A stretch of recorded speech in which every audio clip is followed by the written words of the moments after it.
আলোচনায় এত মিষ্টান্ন পরিবেশন হয়েছে। মিষ্টান্ন পরিবেশনের পর সুপ্ত পরিবেশন মনে হয় ভালো লাগবে না। আমি যেটা যে গাইডলাইন বেঁধে দিয়েছেন সেই গাইডলাইনের বাইরে আমি যেতে পারবো না। আজকে রাবণের ওখানে যখন হনুমান গিয়েছেন তখন রাবণ জিজ্ঞাসা করছেন, ওই বনের বানরটাকে জিজ্ঞাসা করো এইরকম হনুমান আর কতজন আছে। তখন হনুমান বলছিলেন যে সব থেকে যেটা ছোট, সব থেকে যেটা শক্তি কম, তাকে আমি সেই হনুমান সেই হনুমান আমি। তার মানে রাবণ কোন চিন্তা করলো কি হনুমান যদি এরকম হয় তার আয় কত হনুমান আছে, তাহলে কি হবে আমার রাজ্যটা। তো আমি সেই একদম ক্ষুদ্রাতি ক্ষুদ্র রামচন্দ্রের সেতু বন্ধনে জাম্বুবান হনুমান তখন আসেনি, সুগ্রীব আরো বিরাট বিরাট সমস্ত পালবানরা উপস্থিত ছিলেন। তো সেই রামচন্দ্রের সেতু বন্ধনে কাঠবিড়ালির প্রয়োজন ছিল। আমি সেই কাঠবিড়ালির পিঠ, আপনারা স্বামীজিরা ভীষণ স্নেহ করেন, স্নেহের জন্য আমার সঙ্গে এতগুলি বিশেষণ দিয়েছেন। আর পশ্চিমবঙ্গের মাননীয় মুখ্যমন্ত্রী তিনি আমাকে ভীষণ স্নেহ করেন। তার একটি ভাইয়ের নামও আমার নাম। পশ্চিমবঙ্গের কয়েকটি জেলায় হয়তো আমার পরিচিতি ছিল কর্মক্ষেত্রে হিরণময়ের স্বামীর সঙ্গে থাকার ফলে, কিন্তু দিদির কৃপা, দিদির আশীর্বাদে পশ্চিমবঙ্গের গ্রাম থেকে গ্রামান্তরে আমার নাম চলে গেছে। সুতরাং তাকে আমি অশেষ শ্রদ্ধা নিবেদন করছি। আজকে আচার্য স্বামী প্রভাবানন্দজি মহারাজের সম্পর্কে শ্রীমৎ স্বামী শিবরূপানন্দজি মহারাজ অন্ধের বস্তি দর্শন সেখানে বেঁধে দিয়েছেন। আমরা একজন অন্ধ, বিরাট তার জীবন, বিরাট তার ধর্মচক্র কর্মচক্র সম্পর্কে আমাদের মতো সাধারণ সম্বলহীন মানুষের পক্ষে কিছুতেই সম্ভব নয় তার জীবনকে তুলে ধরা। আপনারা তৃষ্ণার্ত কবি বাড়ি নিবারণের জন্য, তৃষ্ণা নিবারণের জন্য আপনারা উপস্থিত হয়েছেন। আপনারা বরফের পুতুল, নিজে একটু বিগলিত হলে সেই বাড়ি ধারায় স্নাত হয়ে জীবনকে ধন্য করবেন। আমরা জন্মগ্রহণ করছি পবিত্র এই ভূমিতে। স্বামী বিবেকানন্দ চিকাগো শহরে বক্তব্যের প্রারম্ভে বলছেন, আমি এসেছি সেই প্রাচীন সন্ন্যাসী সমাজের পক্ষ থেকে, সর্বধর্মের জননী স্বরূপা সনাতন হিন্দু ধর্মের পক্ষ থেকে, কোটি কোটি নরনারীর পক্ষ থেকে আপনাদের অভিনন্দন, আপনাদের ধন্যবাদ, আপনাদের কৃতজ্ঞতা জ্ঞাপন করতেছি। বলছিলেন বিবেকানন্দ, পৃথিবীতে যদি এমন কোন পুণ্যভূমি থাকে, এমন কোন ধর্মভূমি থাকে, মুক্তহীন কণ্ঠে বিদাহীন চিত্তে আমি ঘোষণা করতে পারি সে আমার জন্মভূমি, তীর্থভূমি, মোক্ষভূমি ভারতবর্ষ। সুতরাং স্বামী বিবেকানন্দ ভারতবর্ষের কথা বলতে গিয়ে তিনি বললেন, ভারতের সমাজ আমার শিশুসজ্জা, যৌবনের উপবন, বার্ধক্যের বারাণসী। ভারতের দেবদেবী আমার ঈশ্বর, ভারতের মুক্তি আমার মুক্তি। স্বামী বিবেকানন্দ বলছেন, সেই পদরে সেই ধ্বনি প্রতিধ্বনিত হয়ে আমাদের বাংলার বুকে বহু কবিরা ভারতবর্ষের জয়গান গেয়েছেন। আচার্য স্বামী প্রণবানন্দজি মহারাজ, তিনি যুগস্রষ্টা, তিনি যুগত্রাতা, তিনি ভবিষ্যৎ দ্রষ্টা। এই সংঘের নামকরণের প্রথমেই তিনি ভারত কথাটি যুক্ত করেছিলেন। কেন এই ভারত? যে ভারতবর্ষের বন্দনা গান গিয়েছেন, ভারত আমার মানব যেথায় নীল নেত্র, মহিমা তুমি জন্মভূমি মা, এশিয়া তুমি তীর্থক্ষেত্র। যেদিন শুনিল জলধি হইতে উঠিল ভারতবর্ষ, সে কি বিশ্বে কলহ, সে কি মহর্ষ, জয় জননী ভারতবর্ষ। প্রথম প্রভাত উদয় তব গগনে, প্রথম সাম্র তব তপবনে, প্রথম প্রচারিত হইল জ্ঞান ধর্ম কাব্য কাহিনী তব গণভবনে। কবিগুরু রবীন্দ্রনাথ ভারত তীর্থে কবিতা লিখছেন, হেমর চিত্ত পূর্ণ তীর্থ জাগরে ধীরে, এই ভারতের মহামানবের সাগর তীরে, হেথায় দাঁড়ায় দুবাহু বলায় নবীনর দেবতার কথা বলছেন। উদার ছন্দে পরমানন্দে বন্দনা করি তারে, ধ্যান গম্ভীর এই যে ভূধর, নদী জপমালা ধৃত প্রান্ত, হেথায় হেলো পবিত্র ধরিত্রে, এই ভারতের মহামানবের সাগর তীরে। পৃথিবীতে যদি কোথাও যখন একটি দীপশিখা প্রজ্বলিত হয়নি, ভারতবর্ষ তার জ্ঞান ও ভান্ডার নিয়ে পৃথিবীর দিক দিগন্তে ছুটেছিলেন। সত্যম শিবম সুন্দরমের চির ভাস্কর স্বরূপ ভারত, জানার অপর পরে গিয়ে জেনেছে অচিন্তন শক্তির সন্ধান নিয়েছে। চিরকালই ভারতবর্ষ জ্ঞানের সাধনায় অত্যন্ত তাপস, শ্রেণীহীন সমাজ অথবা অন্য বস্ত্রের সুধমার সমাধানে তার কাছে শ্রেষ্ঠ সমাধান নয়। ভারত প্রতিভায় রত, জ্যোতির্ধ্যানে রত, এতদ্দেশ পতিতস্য সকাশাদগ্র জন্মনা, সং চরিত্রম শিক্ষরেণ পৃথিবীয়া সর্বমানবা। ভারত প্রতিভা ধ্যানে রত, জ্যোতির্ধ্যানে রত ভারতী তাকে বলা হয়। সুতরাং এই ভারতবর্ষের সভ্যতা, ভারতবর্ষের সংস্কৃতি, ভারতবর্ষের ইতিহাস, ভারতবর্ষের ধর্ম পুনঃ প্রচার প্রতিষ্ঠা কল্পে আচার্য স্বামী প্রণবানন্দজি সংঘের নামকরণ করলেন ভারত দিয়ে। কারণ তিনি তো প্রণবানন্দ সেবাশ্রম, প্রণবানন্দ মিশন, প্রণবানন্দ মঠ করতে পারতেন। তদানীন্তনকালে অনেক সন্ন্যাসীরা চেয়েছিলেন গুরুর নামে সংঘের নামকরণ। পূজ্য স্বামী বেদানন্দজি মহারাজ বহু নামের মধ্য থেকে যখন ভারত কথাটি যুক্ত করলেন, আচার্য স্বামী প্রণবানন্দজি বলছেন অবশ্যই ভারত হবে। তার সঙ্গে যুক্ত করলেন সেবা, তার সঙ্গে যুক্ত করলেন আশ্রম এবং সংঘ। তাই প্রথমেই ভারত কথাটি নিয়ে আপনাদের একটু চিন্তা ভাবনা করা প্রয়োজন। আমাদের যে সভ্যতা এবং সংস্কৃতি, এ সম্পর্কে ধ্যান ধারণা থাকা প্রয়োজন।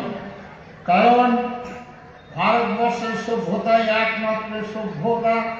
গ্রীসীয় সভ্যতা, ব্যাবিলনীয় সভ্যতা, মিশরীয় সভ্যতা, চীনের সভ্যতা, পিরামিডে অন্তরাল ইতিহাসের পাতায় আজ যদি 10,000 বছরকার কোন সন্ন্যাসী আসেন, দেখবেন দেবী সুরেশ্বরী ভগবতী গঙ্গে, ত্রিভুবন তারিণী তরল তরঙ্গে। এই ভারতবর্ষের ইতিহাস থেকে বিচ্যুত করার জন্য ভারতবর্ষের 3 মহার আমদানি করলেন। এক মা হলো মেকলেবাদী ঐতিহাসিক, এক মা হলো মার্ক্সবাদী ঐতিহাসিক, আর এক মা হলো মক্কাবাদী ঐতিহাসিক। এই 3 মকে আমদানি করেছেন ভারতবর্ষের প্রথম প্রধানমন্ত্রী জওয়াহরলাল নেহরু। তিনি আমাদের প্রজন্মকে ভুলিয়ে দিলেন আমরা নাকি অনার্য ছিলাম, অসভ্য ছিলাম, বর্বর ছিলাম। গিরিপথ খাইবার থেকে মানুষ এসে আমাদেরকে আর্যত্ব দীক্ষা দান করলেন।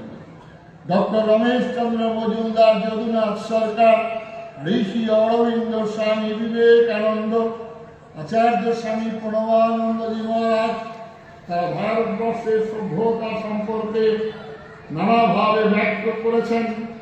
অথচ আমরা রামায়ণে দেখেছি মা সীতা রামচন্দ্রকে আর্য বলে সম্বোধন করছেন। আমরা মহাভারতে দেখেছিলাম দ্রৌপদী তারপর পঞ্চপাণ্ডবকে আর্য বলে সম্বোধন করছেন। এই সভ্যতা হচ্ছে অতীব প্রাচীন সভ্যতা। তাই ভারতবর্ষের এই সভ্যতা সম্পর্কে আমাদের ধ্যান ধারণা থাকা দরকার। আমাদের এই দেশটার নাম কেউ বা বলছে আমরা হিন্দুস্তান, কেউ বা বলছে আমরা ভারতবর্ষ, আবার অনেকে বলছে India. Bharatvarsha that is India, India that is Bharatvarsha, এটা সম্পূর্ণরূপে ভুল ধারণা। বর্তমান ভারতবর্ষের প্রধানমন্ত্রী ইন্ডিয়াকে বাদ দিয়ে, হিন্দুস্তানকে বাদ দিয়ে ভারত কথা লেখা শুরু করেছেন। তাই আমি সর্বপ্রথম বর্তমান ভারতবর্ষের প্রধানমন্ত্রীকে ধন্যবাদ, কৃতজ্ঞতা জ্ঞাপন করতে। এই প্রধানমন্ত্রী প্রথম ভারতবর্ষের শিক্ষা ক্ষেত্রে, বিজ্ঞান ক্ষেত্রে, ব্যবসা ক্ষেত্রে, চাষ ক্ষেত্রে, গানের ক্ষেত্রে, বাজনা ক্ষেত্রে বহু পদ্মশ্রী উপাধি দিয়েছেন। এইবার প্রথম প্রধানমন্ত্রী ভারতবর্ষের পদ্মশ্রী বেছে নিলেন ধর্ম এবং আধ্যাত্মিকতার উপরে। তাই প্রধানমন্ত্রীকে ধন্যবাদ। ভারতবর্ষের মানুষের জীবন হচ্ছে ধর্ম দিয়ে শুরু, ভারতবর্ষের মানুষের জীবন হচ্ছে ধর্ম দিয়েই শেষ। তাই ভারতবর্ষের শ্রীমদ্ ভগবদ গীতায় প্রথমেই আছে ধর্ম ক্ষেত্রে পুরুষ ক্ষেত্রে সমবেদাদিবিশ্ববহ। প্রথম হচ্ছে ধর্মক্ষেত্রে ধর্ম। তাই ভারতবর্ষের মুনি ঋষিরা ধ্যান করে তারা জানতে পারলেন আহার নিদ্রা ভয় মৈথুনঞ্চ সমন্বয়েত পশুভি নরাণাম ধর্মে হিতেশাম অধিক বিশেষ ধর্মেণ হীনা পশুভি সমানা।